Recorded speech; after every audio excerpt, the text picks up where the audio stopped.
and rails, which brought people and commerce to and through the city. We grew very quickly. Started with a population about 3,000 in 1837. By the year 1890, had a population of over 1 million. If you're curious, nowadays, 2.7 million in the city, so third largest in the country. Now, of course, people were here long before the official founding of Chicago. In fact, dating back thousands and thousands of years ago. The first to ever come here were the ancestors of the Native Americans. Now, over time, some of the more prominent Native American tribes to be here, the Miami, the Fox, the Illinois, the Potawatomi. So they were really the original Chicagoans. Get to the 1600s, first Europeans started showing up, but it actually wasn't until the late 1700s that this area had its first non-Native American settler. His name was, and pardon my French, Jean-Baptiste Point du Sable. In our Chicago accent, we just call him Du Sable. Now, Du Sable was of African descent. We believe he was likely born in the Caribbean. Came to the Chicago region 1780s, building a trading post and a homestead very close to where we pass under the Michigan Avenue Bridge. In fact, when we go into that bridge in just a few minutes, you will see it labeled Du Sable Bridge.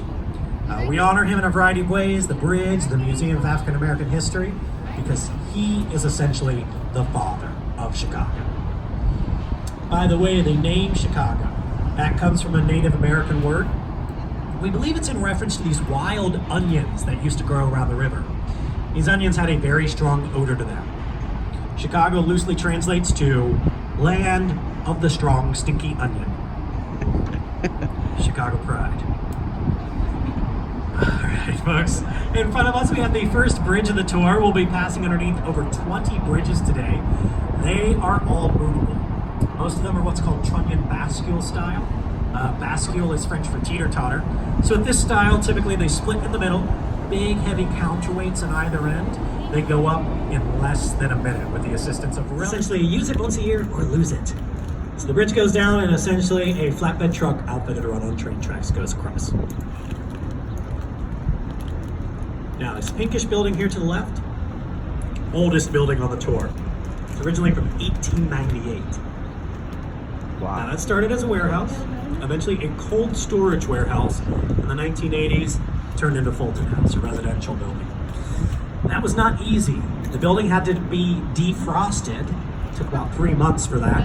And then they had to add in all the balconies and most of the windows. Also to our left, these very unique gray townhomes, the River Cottages. Porthole-shaped windows, triangular sail-shaped roofs. The architect, Harry Weiss, when designing these in the late 80s, not only did he embrace the river with the nautical themes, he embraced the river simply by facing the buildings towards it. Prior to that, not very common. Now, coming up on the other side of the bridge here, I'm actually going to turn off my microphone for a couple minutes. That's because over here is where we like to give you just a little breather. Had a lot of information flying at you already. Going to have a lot more coming to you. So there's a chance to just kind of relax more than you're already relaxing. Chance to visit Josiah back at the bar. It's also a chance if you have any questions. I got a bit of time where I can take those. What's going to happen here, our Captain Gordon, he is going to rotate the vessel so we can turn and head to the South Bridge, the river. Lots of great things to see and talk about down there.